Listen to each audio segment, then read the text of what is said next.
patrimônio que é nosso, um patrimônio de todos os seres humanos, que é a mediunidade. E o nosso objetivo aqui é trazer algumas elucidações a respeito da mediunidade relacionada ou não às doenças mentais. Então, a primeira pergunta seria: será que a mediunidade representa um transtorno mental? Porque ainda hoje, no campo da psiquiatria, fenômenos mediúnicos são compreendidos como psicopatologia, como transtornos de natureza emocional.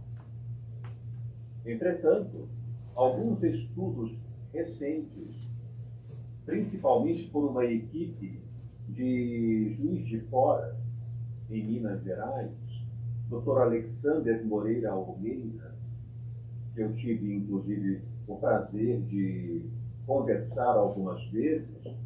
Ele tem um trabalho excelente na Universidade de Juiz de Fora sobre saúde mental e espiritualidade, onde ele estuda cuidadosamente esses fenômenos de natureza paranormal, tentando elucidar e esclarecer se eles são vinculados a um transtorno mental, a uma doença mental, ou são experiências naturais, experiências que dizem respeito à integridade espiritual da criatura humana. E ele tem tido muito sucesso com isso. Eu vou citar, inclusive, um último trabalho recente que ele trouxe e foi publicado numa revista americana de alto conceito na área de esquizofrenia, em que ele realmente demonstra que a mediunidade não tem qualquer vínculo com doença mental. Mas nós vamos responder isso com um pouco mais de dados, de informações, a partir de agora. Uma outra pergunta que eu quero lançar aqui, que vale a pena nós refletirmos, é: a mediunidade, ela pode conduzir a doença mental, ainda que ela não tenha nenhuma característica patológica? Ela pode levar a doença mental? Essa é uma pergunta que também tem trazido muita investigação, muito estudo na atualidade. Então, vamos tentar responder isso, trazendo primeiramente um rápido conceito da mediunidade. A mediunidade é uma faculdade espiritual, ou uma faculdade da alma, porém radicada no organismo, diz Allan Kardec. Ela é radicada no organismo. O que significa isso? Significa que ela é intrínseca no ser humano. De uma forma ou de outra, todos nós possuímos algum grau de mediunidade, sem exceção. Até porque há um vínculo permanente, também em maior ou menor grau, de nós que estamos aqui no corpo físico, transitando no planeta, e os espíritos desencarnados. Na questão 459 do Livro dos Espíritos, Allan Kardec faz essa pergunta para os espíritos, questionando se os espíritos desencarnados influenciam os nossos pensamentos. E a resposta é clara: muito mais do que imaginais. De tal modo que algumas vezes são eles que vos dirigem. Então vejam a gravidade dessa situação de vínculo que todos nós, sem exceção, temos com a erraticidade, com o mundo espiritual. Muitas vezes Esses espíritos nos dirigem, nos guiam quando nós estamos altamente vinculados por afinidade com eles. E isso não deixa de ser um fenômeno mediúnico, uma vez que mediunidade significa a faculdade de todo aquele que tem, de alguma forma, contato com os espíritos. Essa é uma maneira, através do pensamento, através da conexão mental. Portanto, é uma faculdade inerente a todos os indivíduos, em maior ou menor grau, alguns ostensivos, e, portanto, experimentam a tarefa mediúnica pela psicofonia, pela psicografia, pela psicometria e outras faculdades como a audição, a visão. Há várias formas de expressão do componente mediúnico. Outros não percebem claramente essa vinculação, mas isso não quer dizer que ela seja inexistente. É claro que ela existe e acontece com muito mais frequência do que nós pensamos. Um outro detalhe muito importante é que a mediunidade é uma faculdade neuropsíquica. Aqui no nosso ambiente, no planeta Terra, nós precisamos, pelo menos, de 3 componentes para que a mediunidade se manifeste. O campo mental, onde estão incluídos nossos pensamentos, nossos sentimentos, nossas sensações. O perispírito, que é o corpo espiritual, o modelo organizador biológico, e sendo o corpo espiritual, ele engloba o campo mental e, portanto, sofre as suas impressões.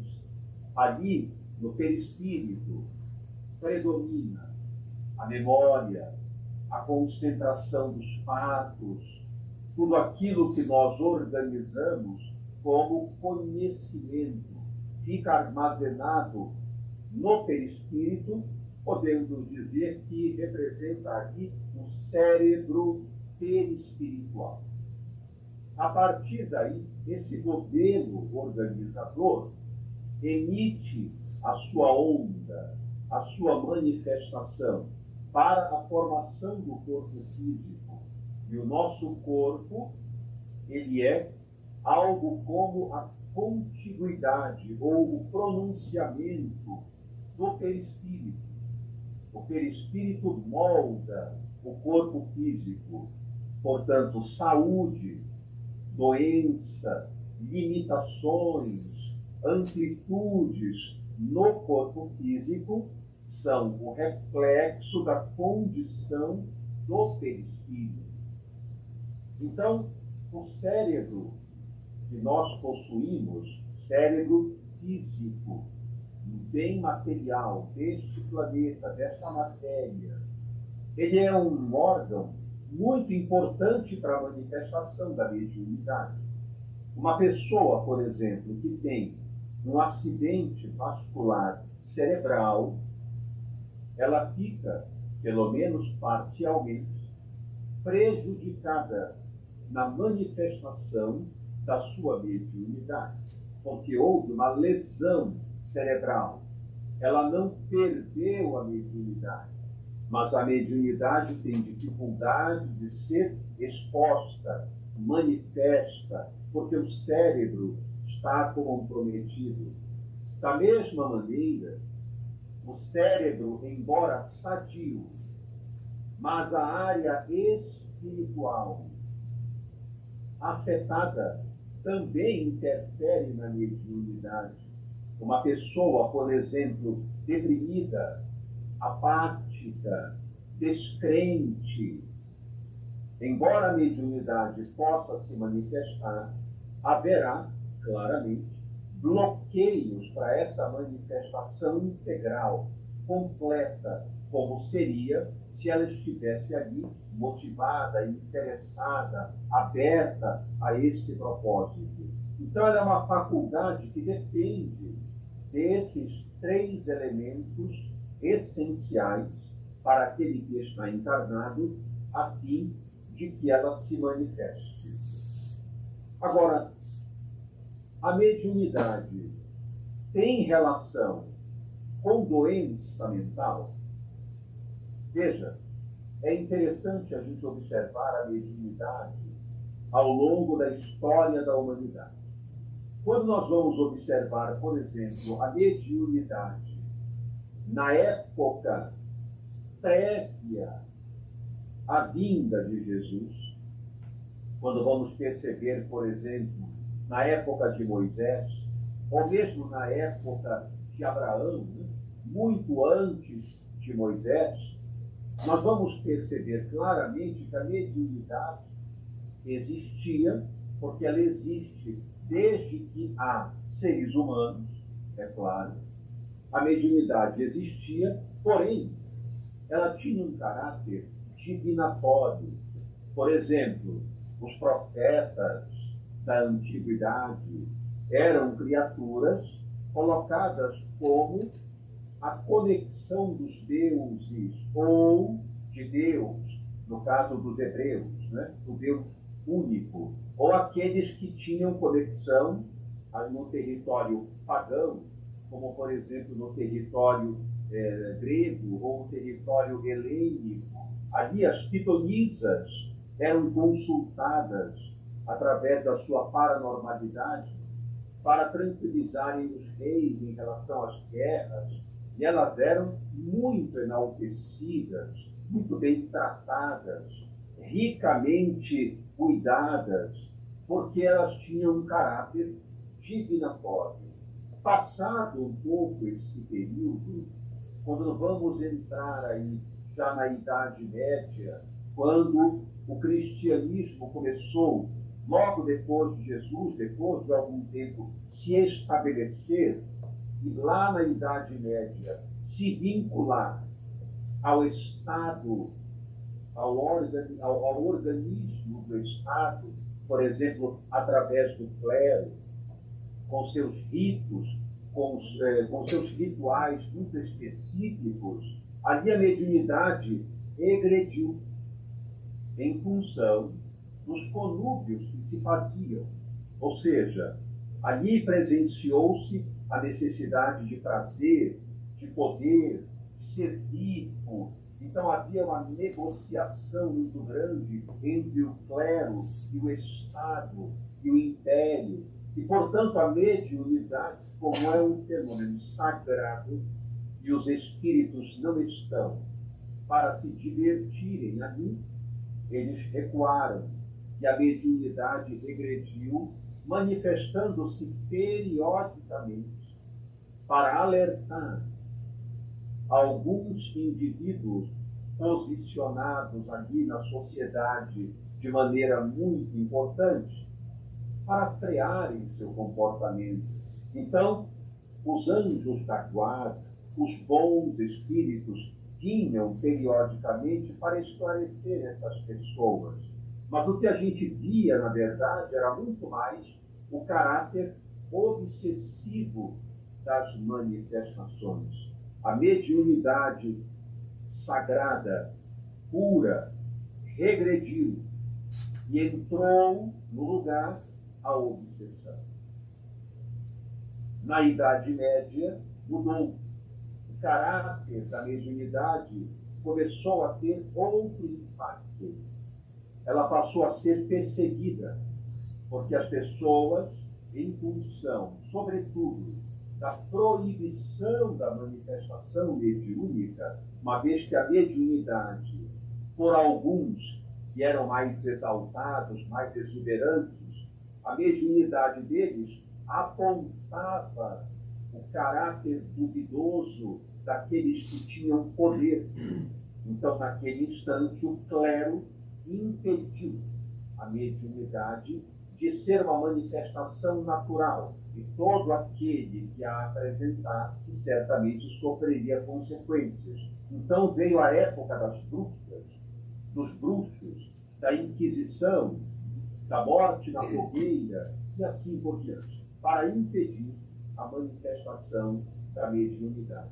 E isso durou por um longo período, até nós chegarmos aí mais ou menos perto do século XIX, quando a situação amenizou. E aí entrou um período muito grave, que foi o período do ceticismo, o período do abandono da religião, o período em que havia uma ideia de que Deus estava morto, Deus não existia. E por que não?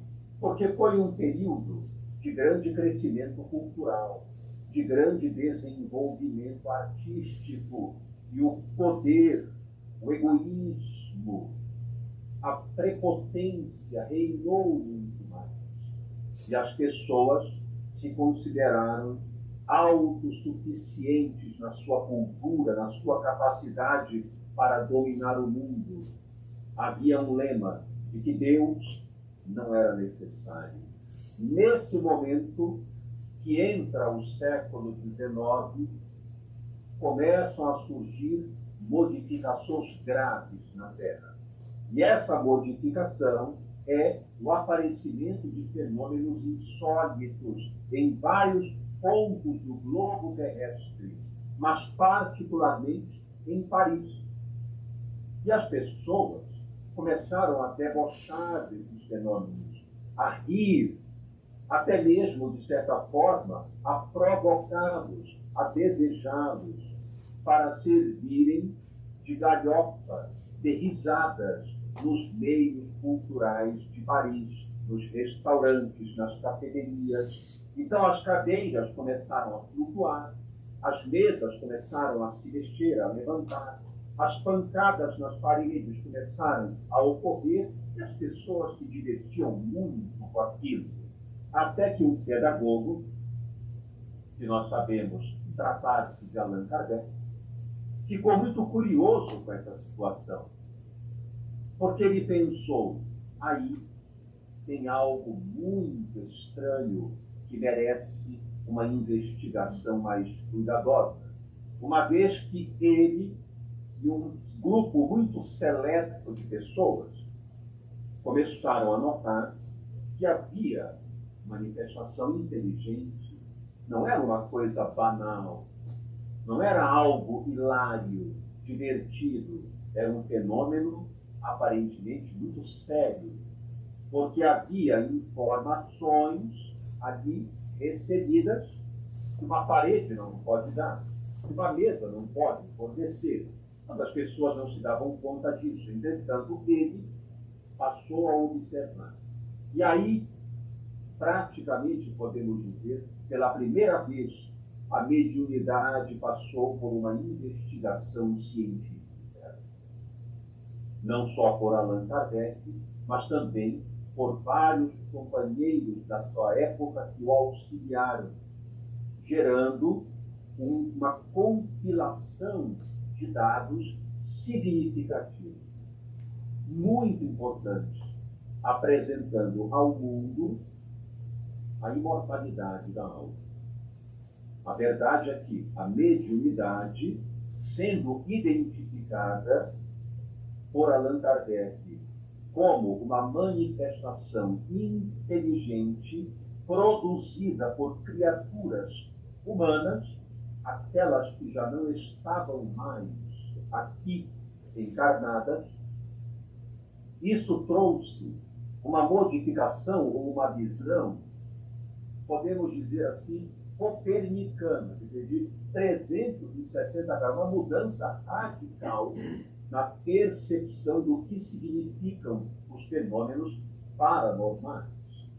E aí, através de vários estudos, começando com as cestas de bico e outros instrumentos, ferramentas, até que, através da mediunidade psicografada mediunidade psicofônica. Ele teve contato direto com os espíritos e tirou dali informações muito importantes, muito cuidadosas, e em 15 de janeiro de 1861 surgiu o Livro dos Médiuns, logo depois ali de 18 de abril, com o Livro dos Espíritos, em 57, depois, 61, o Livro dos Médiuns.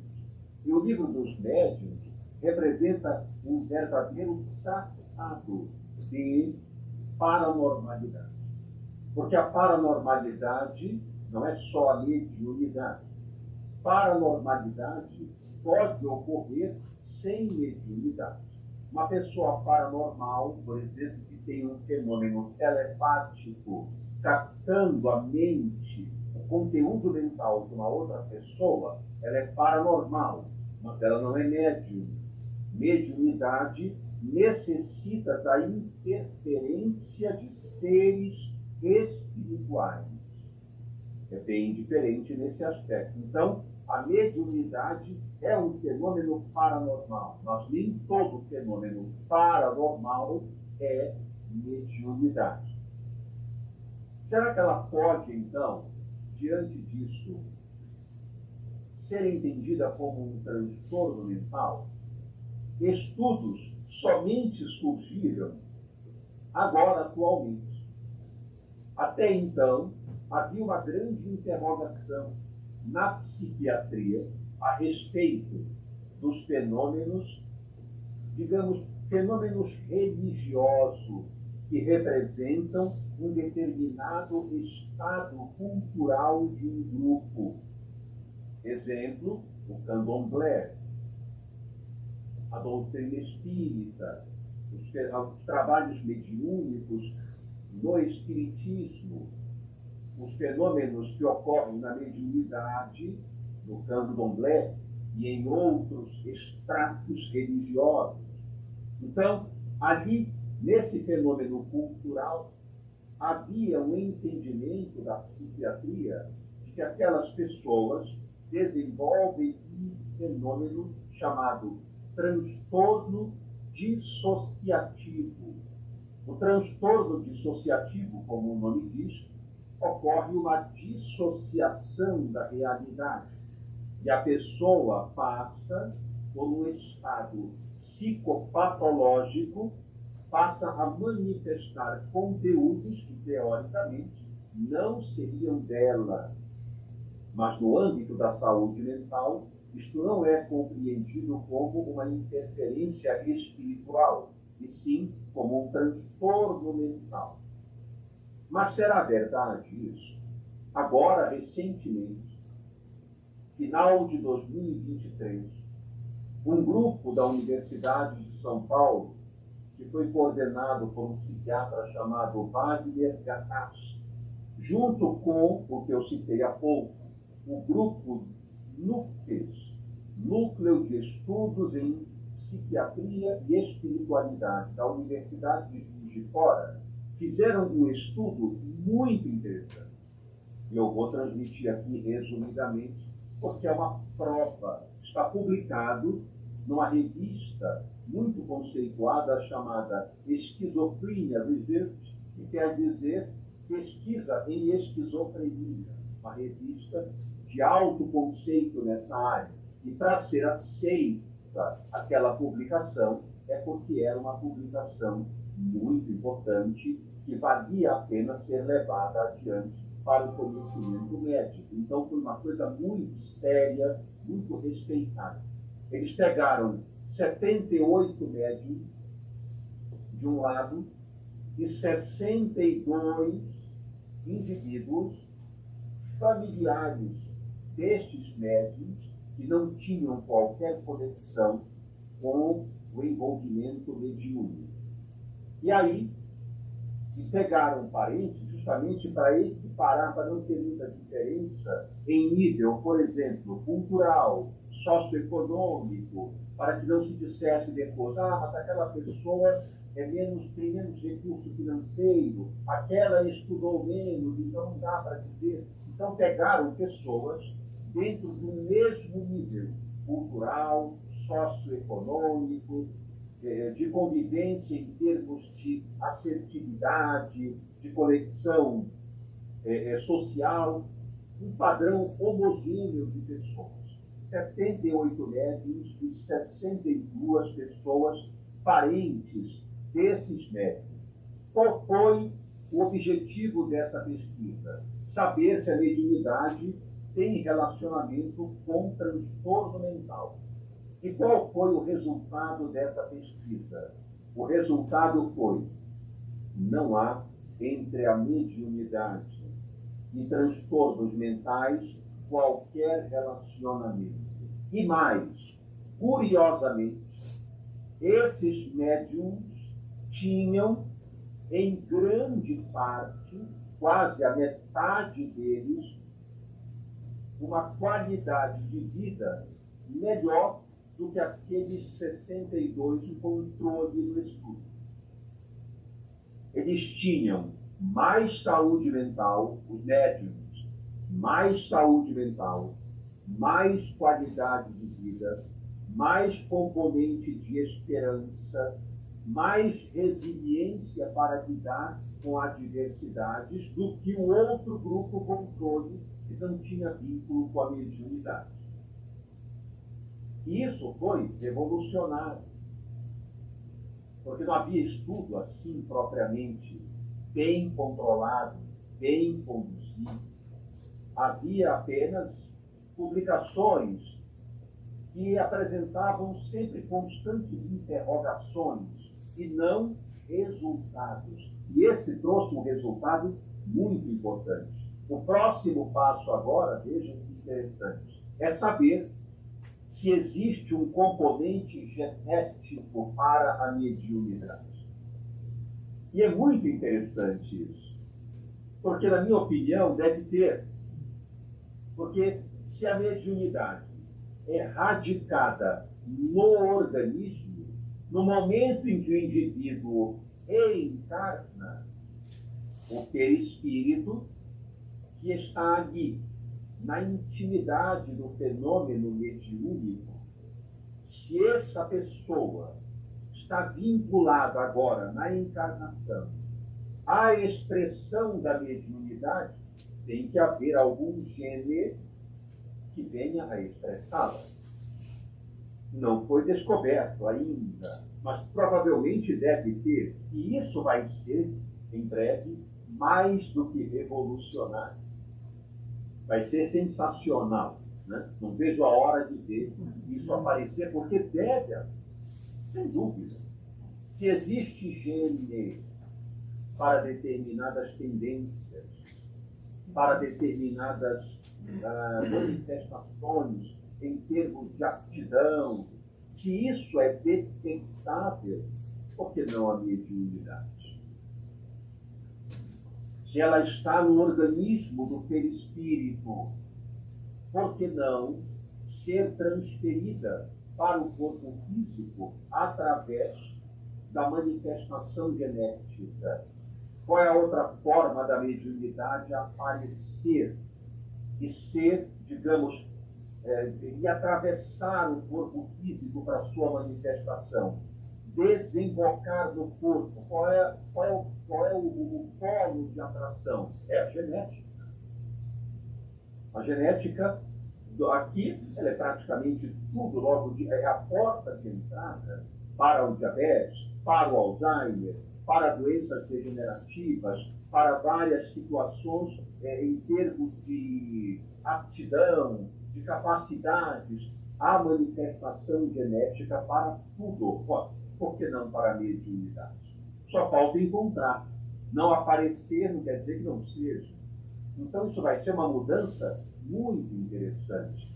E aí eles perceberam também, nessa diferença entre mediunidade e doença mental, que mediunidade não tem vínculo com a doença mental por vários fatores. Primeiro, vamos lá então para a gente entender isso, e passar para um outro aspecto, que é responder se ela pode levar a doenças ou não. Esse é um dado interessante também. Mas, primeiro, por que não é? Porque a doença mental, embora tenha fenômenos muito parecidos com a mediunidade, e realmente tem, por exemplo, uma pessoa que tem esquizofrenia, ela ouve vozes, vê vultos, ela percebe que pensamentos entram na sua cabeça, ela nota que seres, pessoas que ninguém vê, controlam os seus passos, seus movimentos, sua vontade. Bom, é muito parecido com o fenômeno mediúnico. No fenômeno mediúnico, aquele que está se comunicando transfere para o médium seus pensamentos. O pensamento invade o campo mental do médium e ele transmite um conteúdo naquele instante que não tem nada a ver com a sua vida de relação. É totalmente um conteúdo estranho para ele. Bom, poderíamos chamar isso de esquizofrenia? Não poderíamos. Por que não? Primeiro, porque não provoca sofrimento. Um dos principais itens para a gente caracterizar uma doença mental é que ela precisa gerar sofrimento naquela pessoa.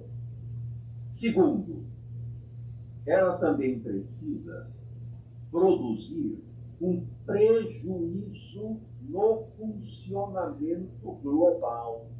Uma pessoa deprimida, por exemplo, deixa o emprego, se isola, não conversa mais com os amigos, ninguém mais a vê quase no dia a dia. Ela tem um prejuízo funcional, tem dificuldade de concentração, de realizar tarefas, de se sair bem numa prova, num concurso. Por quê? Porque não tem concentração, não tem ânimo, não tem motivação, energia. Então, existe um prejuízo no funcionamento. E esse estudo que eu citei, do grupo mencionado, detectou o oposto. Boa parte dos médiuns tinha até mais qualidade de vida, mais desempenho global do que os próprios grupos controle que estavam ali fazendo em paralelo com eles a avaliação e que tinham uma vida rotineira, normal, produtiva, com saúde. Os médiums tinham até mais desempenho do que eles. Então, não havia sofrimento. Por sua vez, não havia funcionamento prejudicado. Pelo contrário. Um outro aspecto curioso também é que na esquizofrenia, por exemplo, a pessoa ela passa o dia, os meses, os anos doente, ouvindo vozes. Claro que se for bem tratada, isso tende a ser inibido, mas o funcionamento fica danificado, a conquista de estudo, a vida acadêmica, a vida profissional, tudo isso fica comprometido. Na mediunidade, não. A pessoa vai para o centro espírita, chega ali e executa a sua tarefa, terminada aquela tarefa, tudo volta ao padrão habitual. Ela sai dali dotada do conhecimento de si mesma, completamente lúcida, desgarrada de tudo que aconteceu. Ela deixou ali no centro espírita e foi para casa naturalmente. Ela não saiu dali doente, ela saiu dali, pelo contrário, feliz, realizada, motivada por ter ajudado criaturas desencarnadas. Portanto, não tem nenhum vínculo com esquizofrenia ou com outros transtornos mentais que tem um caráter psicótico. Outro ponto importante também é que há uma clareza na doutrina espírita, por exemplo, dos fenômenos mediúnicos, ou mesmo em outras denominações religiosas que adotam a faculdade mediúnica, que a faculdade mediúnica não é apanágio do espiritismo. A mediunidade é um patrimônio, ocorre em qualquer indivíduo, não tem vínculo específico com a doutrina espírita. Portanto, outras denominações religiosas, outras culturas manifestam o fenômeno mediúnico, muitas vezes até manifestações tribais, enfim. Então, há um consenso de que trata-se de um aspecto cultural religioso e não algo que é perturbador, pernicioso, problemático na vida da pessoa. Então, há vários fatores onde podemos identificar claramente que mediunidade não tem absolutamente nenhum vínculo com transtorno mental, no sentido de ela ser patológica, de ela ser algo doentio. Agora, ela pode ser patogênica. Patogenia quer dizer predispor a doenças e não ser uma doença. Quando é uma doença, é patológico. Patogênico ainda não ocorreu nenhuma doença, mas pode levar a. Aí, nesse caso, isso é verdadeiro. A mediunidade, ela pode ser patogênica, mas não por culpa dela. Ela apenas abre uma porta para essa patogenia, ela abre uma porta para o vínculo com uma doença mental, na medida do comportamento moral daquele que é o médium. Porque a mediunidade não é nem boa, nem má. Ela é um fenômeno. O modo como ela é utilizado a torna boa ou má, conforme o direcionamento que a gente dá para ela.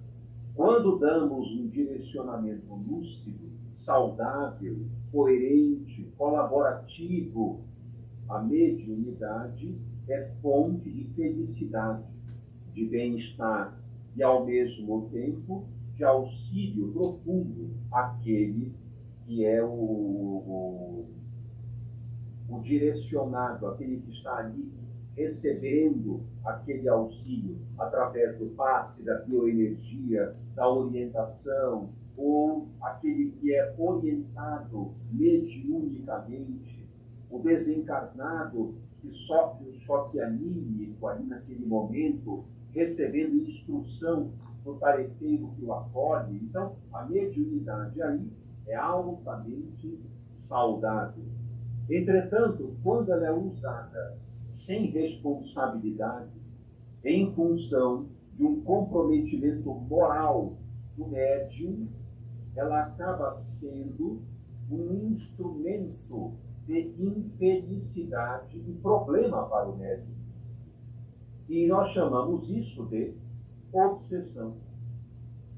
A obsessão é a interferência de um espírito leviano, de um espírito infeliz, ou, como diz o conceito em Kardec, de um espírito mau sobre o indivíduo, provocando gradações de investida. Essa gradação pode ser a obsessão simples, numa fase inicial, que num sintoma de natureza mental significaria apatia, desinteresse, depressão, isolamento, frustração, dificuldade de executar tarefas de promover o próprio crescimento. Essa alteração, que é muito sutil, frequentemente, muitas vezes não é percebida como uma anomalia, como um problema de natureza mental. A pessoa olha e diz assim: nossa, fulano está esquisito, fulano está chato. E ninguém percebe que, na verdade, trata-se de uma manifestação patológica decorrente de um processo obsessivo. Esse mesmo é que nem sempre é notado. Somente quando vai no centro espírita, recebe atendimento, o desencarnado se manifesta, aí é que a gente vai realmente perceber que é tão sutil. É aquele silêncio interior, aquela má vontade, aquele mau humor. Muitas vezes é obsessão. Chama-se obsessão simples, porque ela é sutil. E esse padrão de obsessão é o que os espíritos perniciosos, os espíritos agressivos, mais gostam. Porque quando eles vão, por exemplo, para a fascinação, que é o segundo estágio, ou a subjugação, que é o terceiro estágio, geralmente a pessoa procura ajuda. E eles não querem que ela procure ajuda. Então eles vão mantendo a pessoa naquele estado desanimado, abandonando coisas, terminando um relacionamento, largando o trabalho. Quando a pessoa vê, ao cabo de 2, 5 anos, a vida dela está caótica. E é o que eles desejam. Então, esse padrão de obsessão é o mais comum, porque ele é sutil, e se a gente não presta atenção, eles realmente acabam conseguindo o que desejam, porque são criaturas infelizes, merecedoras de compaixão, de oração. Agora, nós que caímos na cilada é que temos a maior responsabilidade, porque aquilo que chega até nós pode chegar de qualquer maneira. Agora, se vamos receber e vamos nos unir a isso, aí já é por nossa conta, é uma decisão nossa. Então, os maiores responsáveis somos nós, não são eles. Claro que eles têm um papel de responsabilidade, porque todo o mal que é feito representa uma responsabilidade adquirida. Porém, o maior papel é nosso, porque nós estamos na nossa casa e passa um carro lá fora vendendo frutas. Ninguém é obrigado a ir comprar, mas o carro passa, não tem nenhum problema. Agora, se vamos até lá comprar ou não, é uma decisão nossa. Então, o pensamento chega. A gente comprar o pensamento ou não é por nossa conta. Logo depois vem a fascinação, que é muito característica do transtorno afetivo bipolar, onde existem aquelas pessoas que entram em estado maníaco, isto é, eufórico. São aquelas pessoas que pensam demais, falam demais, têm um humor excessivamente alegre, são grandiosas, pensam de forma muito gigantesca, gastam demais e acabam se prejudicando em tudo isso, porque não é um estado mental normal, embora elas pensem que estão ótimas. Mas quando a gente vê, estão caóticas, ou seja, envolvidas em atividades de risco, jogam muito, perdem dinheiro, compram demais, usam drogas, usam a esfera sexual de forma irresponsável, a vida fica caótica, mas elas acham que estão maravilhosas. Muitas vezes aí há um processo obsessivo de fascinação, onde o narcisismo, ou seja, aquela grandiosidade interna, cresce por influência dos desencarnados. E a pessoa acha que é Deus, que pode tudo, é a fase maníaca. Ou entra em fase depressiva muito grave, com risco de suicídio. Esse fenômeno Do ponto de vista da obsessão, nós podemos chamar de fascinação. E quando isso se torna muito grave, com estados psicóticos graves, delírios, alucinações, como na esquizofrenia, a fase de subjugação, onde aquele que está sendo afetado não tem forças, não tem mais possibilidade de conter por livre vontade a manifestação da investida espiritual. A mente já está tomada ou povoada pelos pensamentos degradantes que a mente do obsessor introduz no campo mental do obsidiado.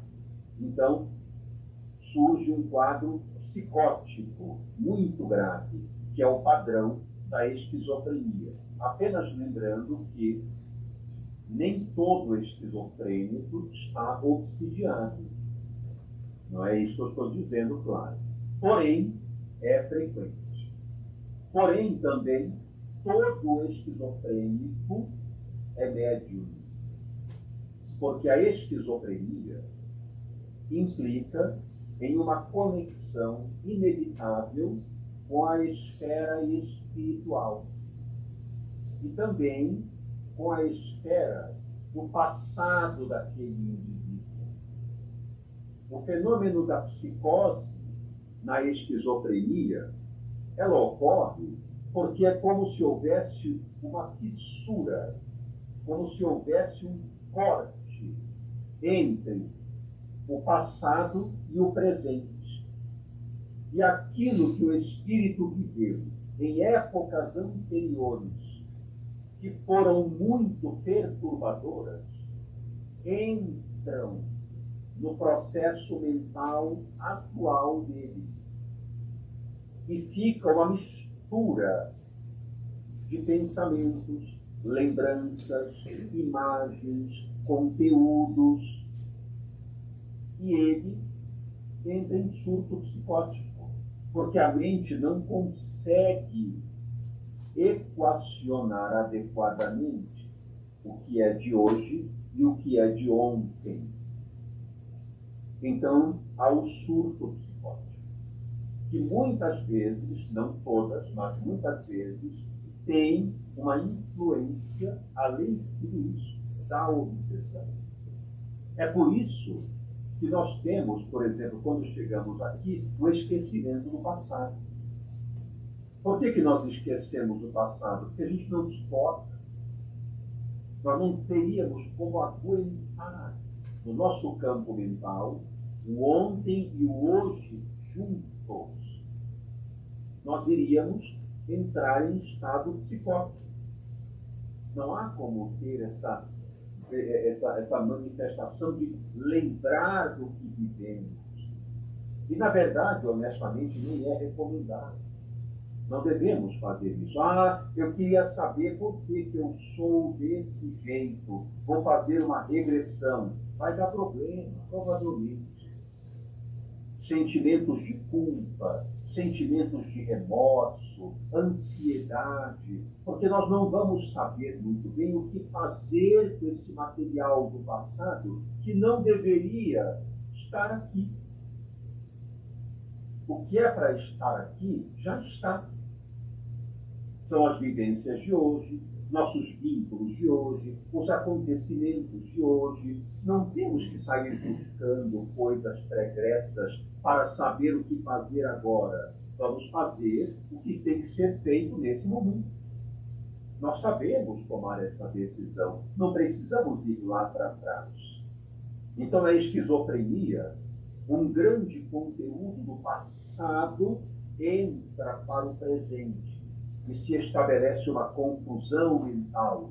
E então essa pessoa vive como num mundo à parte, lutando com seus pensamentos, com suas imagens, com suas vivências, e é um sofrimento dramático, somado, muitas vezes, ao campo obsessivo que se instala. Então, a mediunidade, sim, ela pode ser patogênica, de acordo com o comportamento moral do médium, não por culpa da própria mediunidade ou do próprio fenômeno, mas como um comportamento moral do médium. É a mesma coisa que a gente ter um conjunto de facas maravilhosas em casa para cortar alimentos e pegarmos esta faca e querermos atacar o vizinho. A faca não tem culpa. Nós é que temos um comportamento inadequado. A faca serve para muitas coisas boas. Então, não é o problema da faculdade. O problema é do comportamento daquele que a possui. E como prevenir isso? Claro, mudar o comportamento para o bem.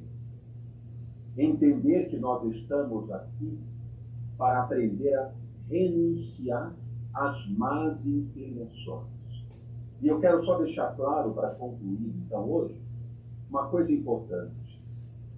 Não devemos lutar com as nossas más inclinações. Toda vez que a gente luta com algo, este algo fica mais forte. Se você é um rei de um determinado país e invade outro país para tomar posse daquelas terras, e no meio daquela luta ninguém se entende, morre um monte de gente, e você diz: vamos voltar amanhã, vamos recuar e reiniciar a batalha amanhã. Quando você voltar amanhã, aquele país já está com novas ferramentas e novas instruções mais poderosas, porque ele já aprendeu a lidar com você. Então, quando a gente tem as más inclinações, uma tendência qualquer, por exemplo, tendência à agressividade, tendência ao abuso de substâncias, tendência a ser obsceno, impróprio, seja o que for, não devemos lutar com isso, devemos renunciar.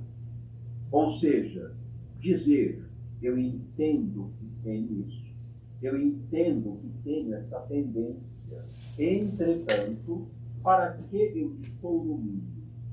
Para exibir essas tendências ou para modificá-las? Essas tendências me fazem feliz. Eu fico realmente feliz quando as pratico, quando sou grosseiro, quando sou leviano, quando eu provoco desprezo dos meus familiares, quando não me importo com os outros. Eu fico realmente feliz fazendo isso? É claro que não. Não há como estar feliz. Pode ser, às vezes, proveitoso, porque a gente tira proveito dessas coisas, mas isso não traz felicidade. Se não traz, é hora de refletir e renunciar, agindo de uma maneira mais saudável, lúcida e, portanto, como disse Kardec, vencendo as más inclinações. Vencer significa superar, não significa brigar com elas. Então não se recrimine por ter algum comportamento negativo. Apenas olhe para você com bondade e diga: sim, eu apresento isso. Entretanto, vejo que eu não fico feliz, que eu não estou neste mundo para expressar isso. Eu estou aqui para mudar essa questão, a fim de ser mais feliz e levar felicidade para os outros. Então, eu vou renunciar e começar a adotar comportamentos novos. E aqueles hábitos antigos, decorrentes de velhos comportamentos, vão apagando e, em função de comportamentos novos, novos hábitos vão surgindo e ficando comuns. E a gente vai deixando a parte velha e incluindo novos condicionamentos para a nossa vida. Não pode ser numa encarnação só, mas tem que começar já. Não vai ser agora que tudo vai mudar, mas de alguma forma a gente tem que começar, não dá para deixar para depois. Então, meditemos sobre isso. Eu espero que tenha sido, desculpa, eu acho que eu passei até um pouco do horário aqui, mas eu espero que tenha sido útil essa informação de hoje. Vale a pena a gente refletir e estarei sempre à disposição aqui. Muito obrigado.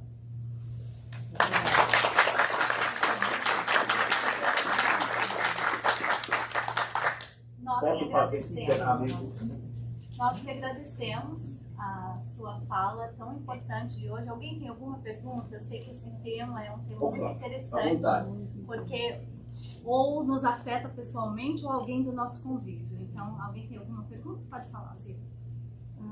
Por favor, por exemplo, uma pessoa que utiliza alguma substância, isso implica no funcionamento cerebral e mediúnico dela? Por exemplo, uma droga ou uma erva, alguma coisa do gênero? Uma bebida? Eu não compreendi completamente. Ela perguntou se uma pessoa que utiliza-se de bebida alcoólica ou erva ou alguma droga em si, se isso afeta tanto a mediunidade quanto o cérebro em si. Ah, perfeito, entendi. Entendi, sim. Não há a menor dúvida que sim. Qualquer substância que eu use num caráter de prejuízo para mim vai afetar o meu organismo. Veja, a cocaína, a maconha, por exemplo, hoje já se sabe que a maconha é precursora da esquizofrenia. Todo o indivíduo que consome maconha, ainda que de forma recreativa, e nós sabemos que esse uso recreativo, sejamos honestos, é quase todo dia. É recreativo diário. Então, veja, já está provado, não tem mais discussão. Inclusive, agora, houve um congresso de esquizofrenia mês passado, e sobre a esquizofrenia, ficou evidente. Maconha é uma substância que pode desencadear, ou seja, abrir o campo genético para aqueles indivíduos predispostos a ter esquizofrenia. Então, a esquizofrenia pode irromper em função do uso da maconha. Então, cocaína, maconha, anfetaminas, o álcool e outras substâncias, é claro que produzem comprometimento do campo mediúnico, competindo com áreas importantes onde o acesso para a mediunidade, a fim do cérebro decodificar a informação que o espírito traz, certamente essas áreas ficarão danificadas, seja de forma aguda ou crônica, depois de algum tempo frequente de uso. Mas isso ocorre, sobretudo, porque a intenção é má. A intenção é livrar-se de sofrimento, de angústia, de ansiedade, fugir da responsabilidade, apagar ou esquecer os infortúnios, as frustrações, quando nós estamos aqui para enfrentar tudo isso.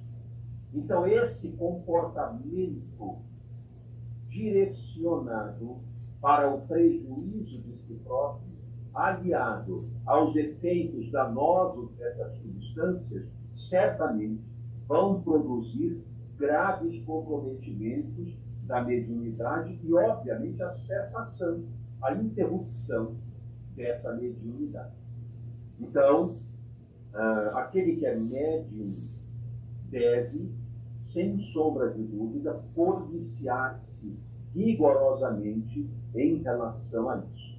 Só lembrando um detalhe, isso não quer dizer que um médium que esteja deprimido não possa, por exemplo, fazer tratamento com antidepressivos, porque isso, para mal a sua mediunidade. Pelo contrário, toda meditação bem preparada, qualificada para produzir efeitos saudáveis, ela deve ser tomada. Ela não causa problemas. Ela não causa nenhum tipo de dano efetivo. Porque ali, primeiro, a intenção é saudável. Segundo, a substância é bem direcionada em uma quantidade que vai produzir efeitos saudáveis. E não, por exemplo, como no caso da cocaína, uma carga maciça, sem nenhum controle. Agora nós temos, por exemplo, o canabidiol, que vem derivado da cannabis, como medida terapêutica para vários aspectos que está aí aparecendo gradativamente. Né? Aí, com certeza, está sendo usado em larga escala. O estado de Nova York, aí, inclusive, em cada esquina, eu estive em Nova York agora recentemente, e em cada esquina tinha uma portinha lá com cannabis ali, né? Só que não é propriamente o medicinal, obviamente. Então, aquele canabidiol que não tem o THC, tetrahidrocannabinol, que é a substância que produz efeitos prejudiciais, alucinógenos, etc., o canabidiol está sendo utilizado.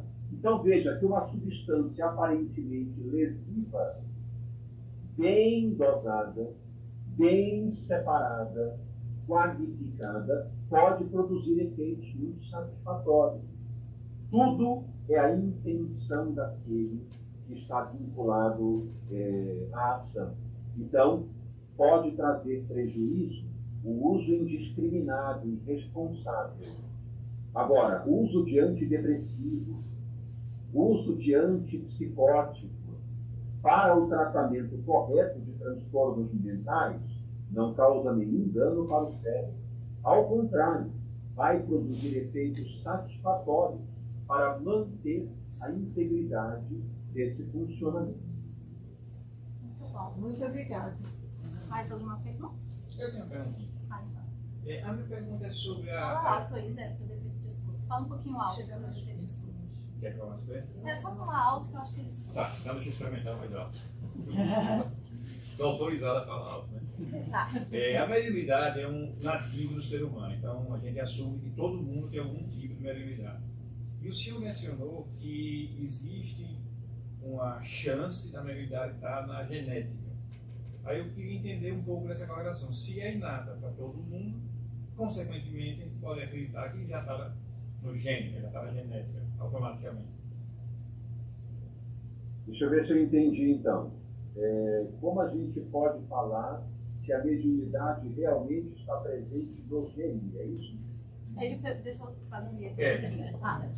Ele falou assim, bem, já que a mediunidade é inata a todos nós, então a gente pode concluir que ela está na nossa genética. Isso, né? E o que mais? Não, era só isso mesmo. E é isso. Então a gente pode concluir que está na nossa genética, já que a gente sabe que ela é inata de todos nós. Eu também acho. Com certeza. Sim, isso é verdade. Veja, a mediunidade é inerente ao espírito como patrimônio próprio. Está radicado no organismo. Isso quer dizer assim, ele é inerente, não tem como a gente arrancar fora. Está conosco. Uma vez uma pessoa me disse assim, olha, eu comecei a ver coisas em casa, comecei a ver gente andando em casa que eu não tenho ninguém, eu moro sozinho, comecei a ver gente, eu fui no centro espírita, falaram que eu sou médium. Eu não quero lidar com isso. Perdeu. Sorry, é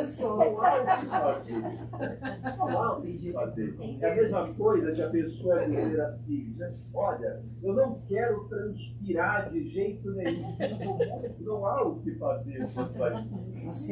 A gente tem que aprender a lidar com isso, respeitar e fazer bom uso adequado dessa faculdade, como qualquer loja. Eu não quero mais falar. Eu sinto muito, você fala, então. Som, não tem como. Então, ela está na genética, com certeza, porque encarnados para que haja a expressão de um fenômeno, é necessário haver o componente genético que produz a proteína correspondente para a manifestação desse fator no organismo. Toda vez que eu me mexo aqui, que eu falo, que eu pisco, tudo isso é um fator genético que emite, que lança uma proteína que ativa meu músculo, que ativa a musculatura da mímica, da voz, para poder sair, o movimento da língua. Tudo tem fator genético, produzindo proteínas responsáveis pelo fenômeno, pelo comportamento, pela ação muscular, ou seja o que for. Então, a mediunidade não pode ser de outro jeito, é que nós não identificamos, né? Mas não vai demorar muito. Havendo pesquisa, a gente vai conseguir identificar isso, porque não tem outra possibilidade. A porta de entrada para um fenômeno orgânico sempre é a manifestação de um gene ou de vários e, consequentemente, a ordem para a execução, que é a produção de uma proteína que vai emitir aquela sinalização para o fenômeno. Não tem como, tem que haver realmente um papel genético. Eu posso fazer uma pergunta? Pode. É em relação ao sono, porque essas substâncias, álcool, maconha, elas atrapalham o sono, até medicamentos para dormir, que a pessoa dorme, mas ela está um pouco dopada, não tem o sono REM, que é aquele sono onde os neurotransmissores vai, né, deixar o cérebro saudável em relação aos neurotransmissores. Eu queria saber se a esquizofrenia tem relação com o desequilíbrio dos neurotransmissores também, como a depressão tem. Se a esquizofrenia tem relação com Os neurotransmissores, desequilíbrio no cérebro, de neurotransmissores. Com o neurotransmissor? com o desequilíbrio dos neurotransmissores. Com certeza. Isso em nível orgânico. Né? Em nível orgânico, existe na esquizofrenia um excesso de dopamina em áreas específicas do cérebro. Sobretudo naquela área chamada sistema límbico, que é a área ligada às emoções. E também em certas áreas do córtex frontal, esse que fica aqui na frente, que produz o juízo crítico, a tomada de decisão. Então, existe um excesso de dopamina, que é um neurotransmissor, e esse excesso de dopamina produz uma percepção da pessoa em relação a si e ao mundo distorcida. Porque esses neurotransmissores, eles carregam a informação mental. Quando eu penso, quando eu estou elaborando alguma coisa, etc., há um fluxo muito maior de neurotransmissores irrigando certas áreas. Quando a gente faz o exame chamado PET scan, que é uma tomografia por emissão de fósforo, que avalia o metabolismo cerebral, uma pessoa que está, por exemplo, escrevendo um livro, certas áreas do cérebro, na hora que ela está fazendo o trabalho dela, ficam muito hipermetabólicas, trabalhando mais. Então, essas tomografias percebem que no esquizofrênico existem certas concentrações de energia, de metabolismo, que nada mais é do que fluido vital, aquele elemento energético animalizado que temos. Ele vai para certas áreas ou é deficiente em outras áreas, causando comprometimento.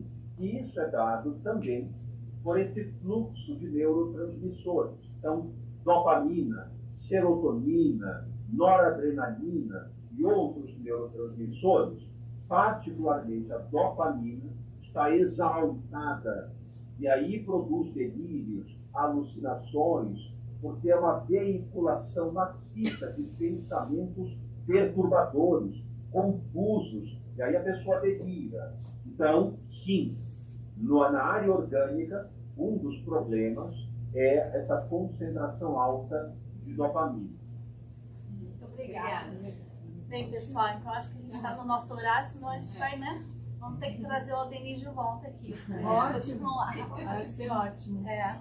Mas eu só queria fazer um último comentário. Eu fiquei muito feliz de ouvir sobre esse estudo na Universidade de São Paulo, porque eu fico aqui pensando que antigamente, né, essa falta do conhecimento do que é a mediunidade enchia os manicômios, né? Exato. Tantos que a gente não entendia. E hoje em dia, numa escala muito menor, a gente ainda vê isso acontecer, mas obviamente que menores. E eu acho que à medida que isso, né, se espalhando na comunidade médica, entre os providers, para ter essa consciência de que não é apenas distúrbio, né, de ter essa identificação, porque eu trabalho em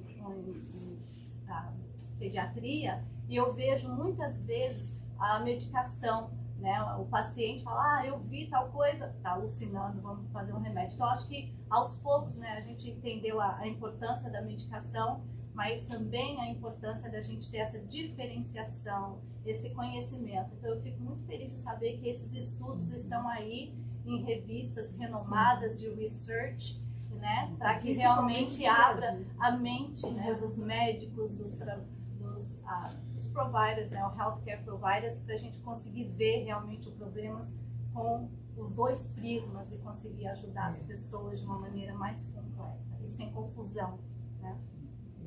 Então, muito obrigada mais uma vez, Aldenir, por estar conosco. A gente vai te pedir, então, para fechar para a gente com a prece final e nós nos vemos na próxima. Obrigada. Vamos lá, então. Então, nesse instante, agradecidos a Deus por essa oportunidade, por já podermos escolher estarmos aqui juntos, em nome do bem, em nome da fraternidade, do aprendizado, nós te agradecemos, Senhor, e pedimos por todo o nosso planeta. Nesse instante, rogamos por todas as criaturas, encarnadas e desencarnadas, que habitam neste planeta, que estão aqui na crosta terrestre. Envolve essas criaturas em vibrações de luz, de sustentação e de paz. Pedimos amorosamente por todos aqueles que sofrem, onde quer que se encontrem. Onde houver uma criatura necessitada, aflita, desesperada, derrama tuas bênçãos de sustentação, de amparo, de amor em seus corações, para que tenham o refrigério necessário e também para que tomem as decisões mais acertadas. Rogamos amorosamente por todos os países que atravessam graves condições de ordem social, que passam pela fome, pela miséria de tantas maneiras, pelo descaso político. Envolve essas criaturas nessas mesmas vibrações e os seus governantes instrui cada um deles amorosamente. Ampara-nos a todos que estamos nesse instante aqui, unidos como uma imensa família, irmãos que todos somos em Cristo e em Deus.